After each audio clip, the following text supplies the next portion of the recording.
Did you know that over 2 million people, including our very own Tim Baker, are earning money by hosting on Airbnb? Whether it be hosting while you're out of town or making the most of that extra room or in-law suite that sits empty for most of the year, think about it as an investment in your future. The beauty with Airbnb is that you are bringing in extra money that you can use to fast track whatever financial goal you may be working on today. It's free to list, and Airbnb has a tool that'll help you price your place just right. Worried about your property? Airbnb offers a host guarantee that helps protect your property in the unlikely event that something goes wrong. And you're the boss when you host on Airbnb. Your home, your rules. Host when you want, how you want, list one bedroom or the entire place. It's all up to you. So whether you're looking for some side cash or a steady income, hosting on Airbnb might just be the best investment you have not made yet. When you go to yourfinancialpharmacist.com/Airbnb and start hosting, you'll receive a $100 Amazon gift card if you generate $500 in booking value by June 30th, 2019. Terms and conditions apply. It's really sitting down and asking yourself, what truly is a wealthy life? Not what your parents think, not what your neighbor thinks. Like, what do you think is a wealthy life? And work towards that. Be intentional about that. You're listening to the Your Financial Pharmacist podcast, a show all about inspiring you, the pharmacy professional, on your path towards achieving financial freedom. On this week's episode of the podcast, Tim Baker, Tim Church, and myself talk through avoiding lifestyle creep, a simple but powerful philosophy for achieving wealth. Hey, what's up, everybody? Welcome to this week's episode of Your Financial Pharmacist podcast, episode 98. We're 2 episodes away from episode 100. We got some exciting things planned, which is going to be a lot of fun. But here we are live in Columbus, Ohio at the Albrecht household. And we're going to talk about avoiding lifestyle creep, what we think is the number one barrier to new pharmacy graduates achieving long-term financial wealth. So what's it like? Here we are, Columbus, Ohio, live in person. It's been a great checking weekend. out the new digs since you moved to Ohio State. So last time we were in Rootstown, Ohio. Wait, correction. It's the Ohio State. Yeah, sorry. Oh, boy. Sorry. Oh, boy. I am a Buckeye fan, so I should know better. But yeah, I mean, lots going on. I feel like every time we get together, and we get together, quarterly? Yeah. There's just so much to talk about, so much to do. Just a lot of juice and buzz around, I think, kind of where the brand is headed. And yeah, I always get so jacked up about meeting with you guys, so. I think it's going to be a fun episode, and we've got a great one coming for you next week as well. We're going to talk about financial moves that we think every new pharmacy graduate should be making. Great time of year, obviously, graduation right around the corner.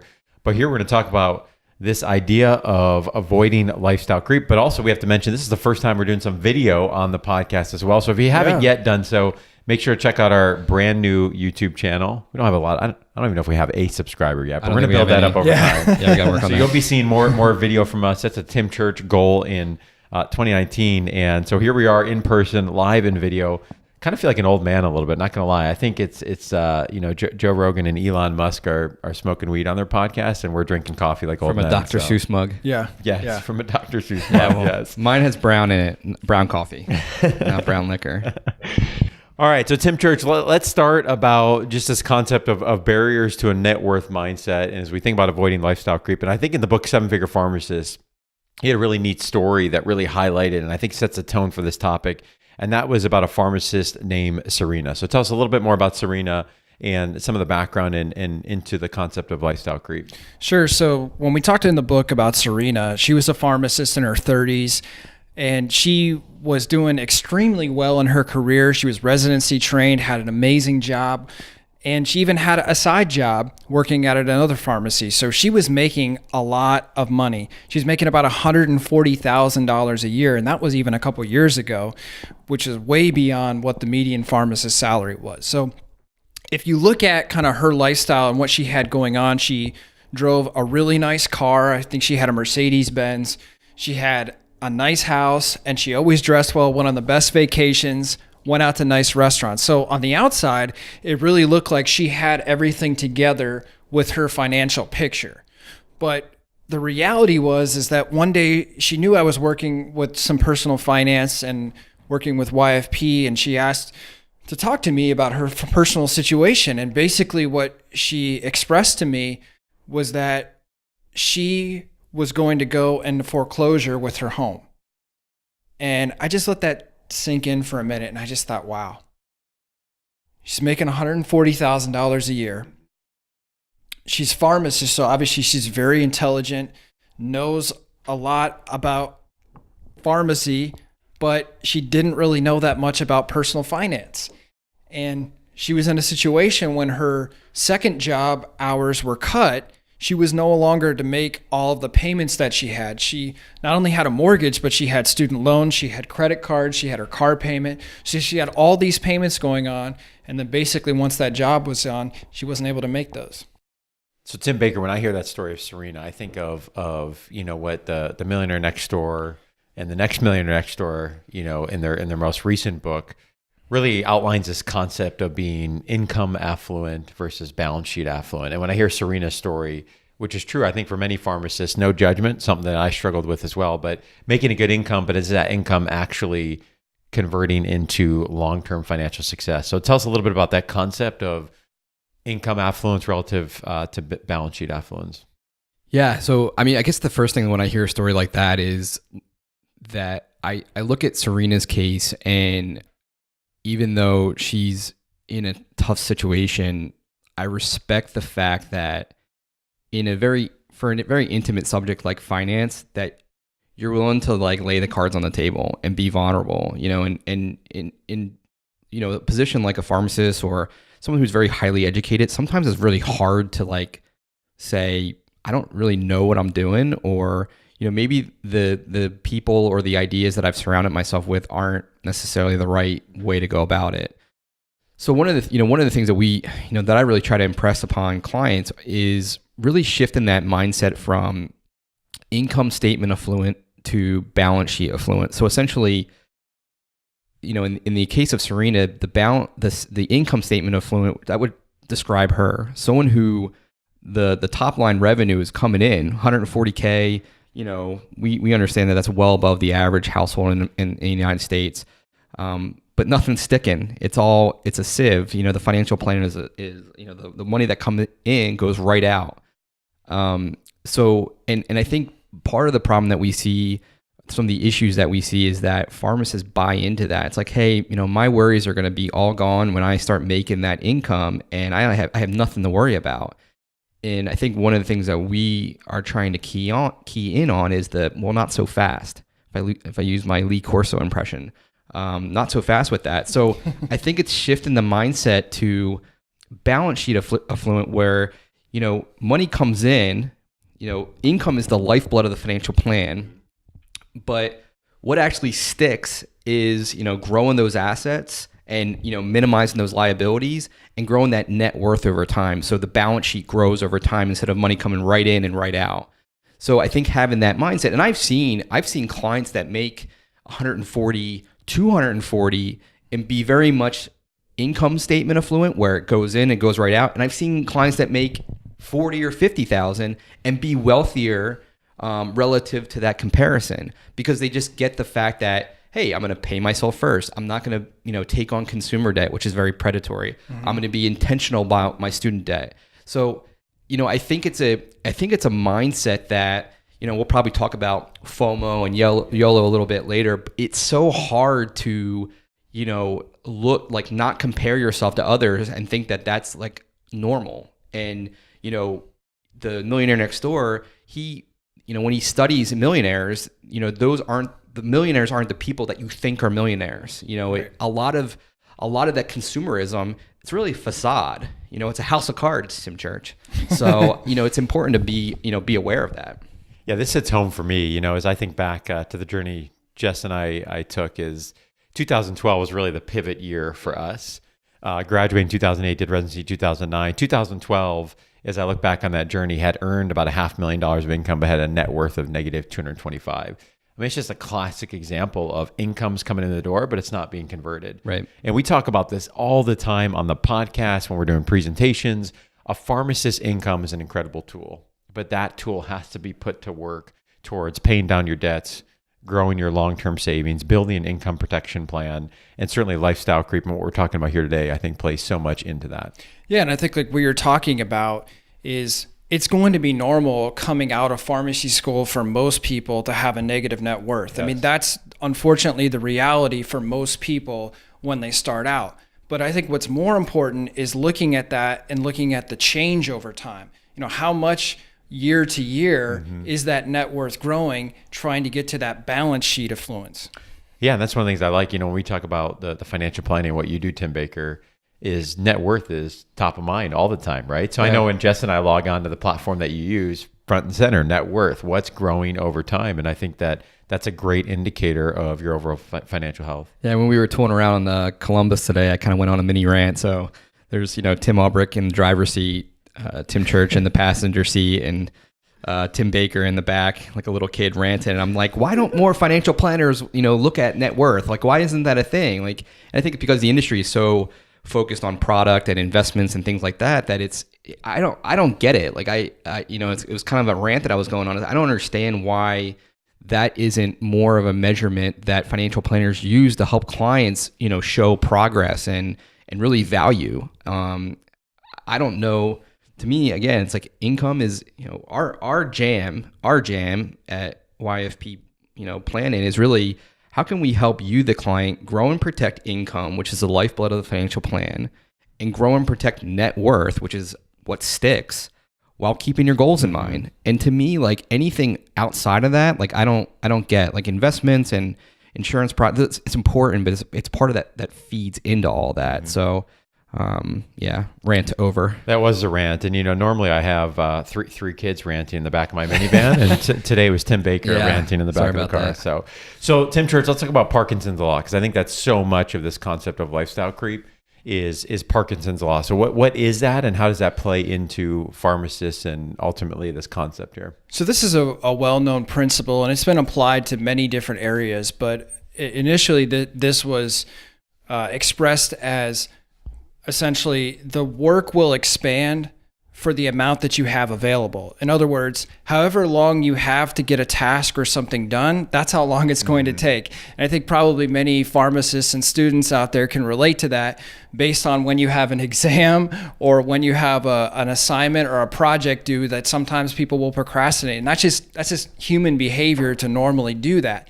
But the reality is that concept and that principle has been applied to many other areas. It's been applied to, eating, and even whatever is on your plate or whatever you have in front of you, that's what you're going to eat. Small plates versus big plates. I think there was actually, there was a study in, I think it's the book Switch by Dan and Chip Heath.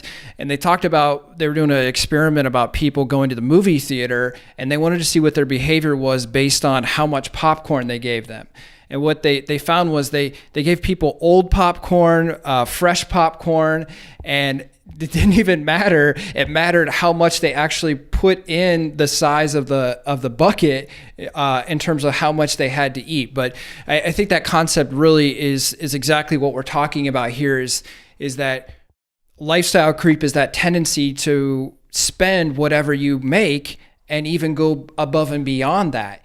And I think that's where we see, a lot of famous people out there that they're even in really high amounts of debt despite making millions or even billions. Expenses rise to the level of your income, right? So, and I think we see this in lottery winners too. It's a lot of people will say, "Oh, I wish I made, my worries would be over if I could make 25% more." But the science says is that you're going to spend 25% more. We see it even with like tax refunds. Some people spend that even before it comes in the door. So, I think and this is why, when we go through kind of the foundation of the financial plan, it's like, this is why budgeting is so important, because we have kind of limits, and we have a plan, we're not, it's not intentional. And I know this, we're talking about the podcast and coming up on episode 100. Parkinson's law was real for me to get the podcast edited early on. Like if I knew that we had a Thursday deadline and I had, I was running around, with my hair on fire with clients and things like that, I would take all that time, sometimes more. If you go back, now we have Caitlin, who's awesome and keeps us on deadline. Rockstar. Yeah. But yeah, it's a real thing. It's absolutely a real thing. And I think this really speaks to probably one of the most common things that we hear is I feel like I'm living paycheck to paycheck despite making a great income.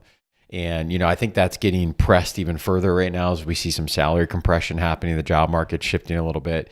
And so obviously lifestyle creep, I think, is more relevant than ever to pharmacists today and to pharmacy graduates today. And so we're hoping to capture, those that are getting ready to graduate here in the next month, those that are still even out transitioning, never too late, but try and do everything you can to lower those expenses and prevent that creep. So really two big reasons why lifestyle creep occurs: present bias and the comparison to others. So let's talk first about present bias. What is that concept and how does that relate to lifestyle creep?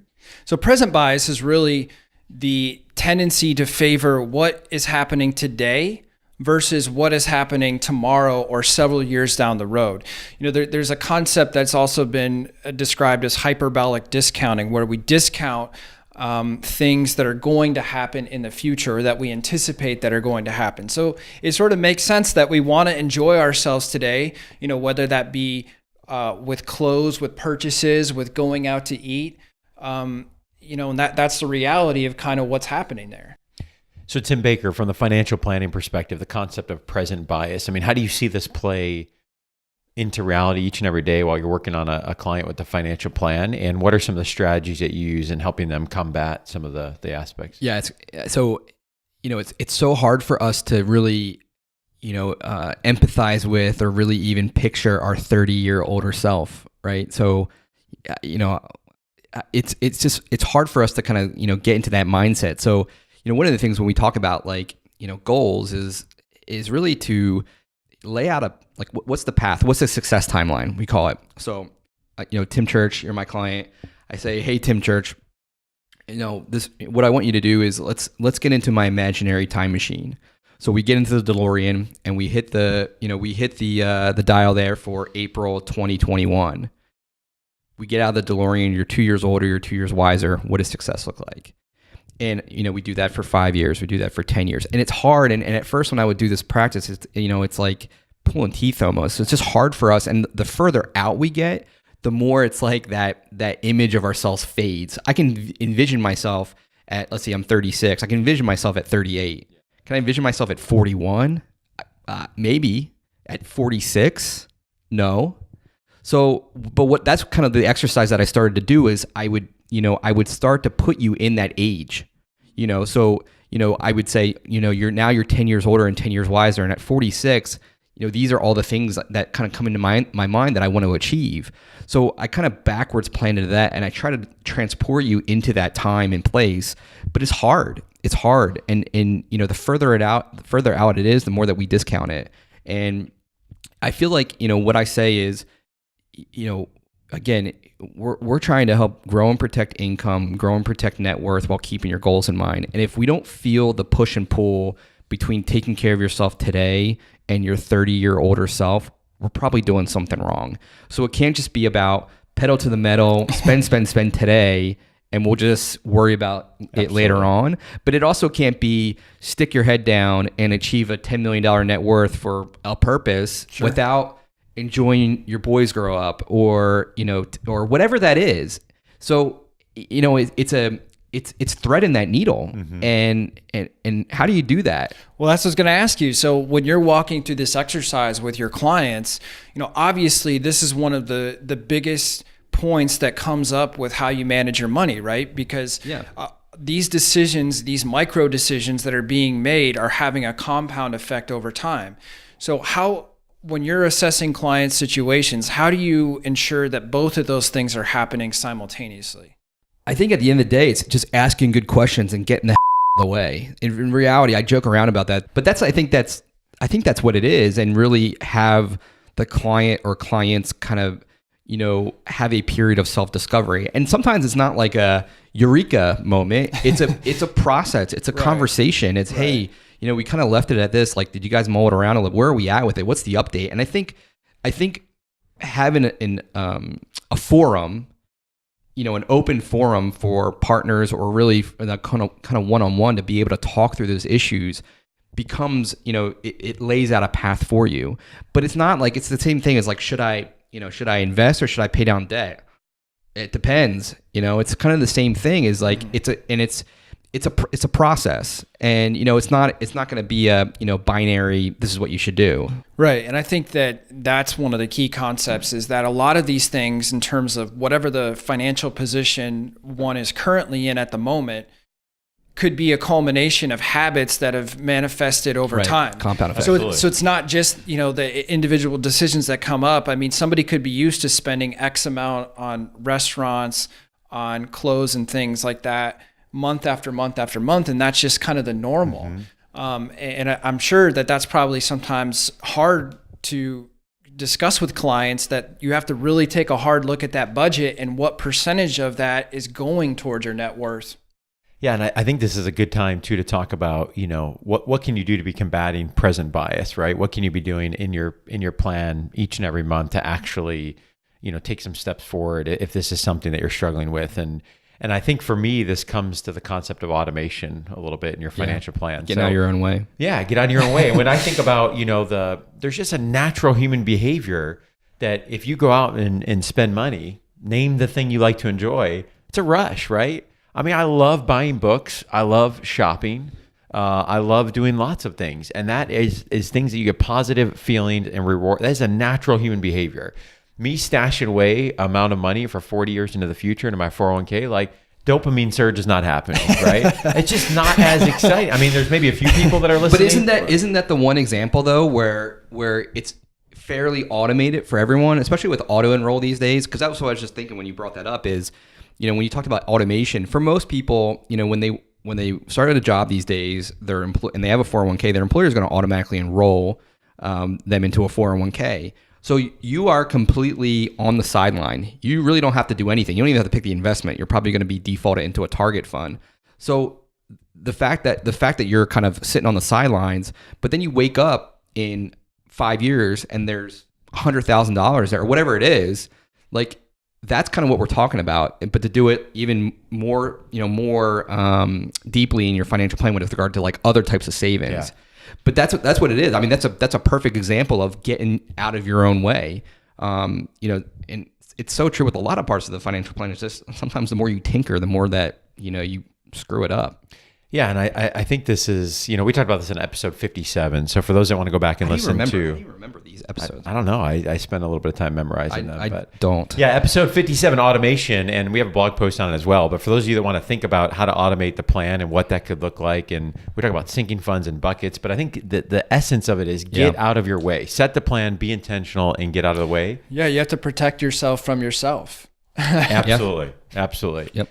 So present bias, number one. The second thing is this concept of comparing to others. So not a new concept, comparing yourself with neighbors, keeping up the Joneses, you name it. Obviously, I think for pharmacists, that's a very real thing.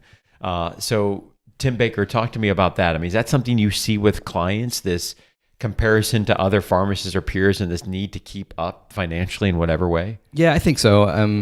It might not be as overt of like, hey, my buddy just got this car, like I want one too, but I think it's always there. I mean, comparison is the enemy of content.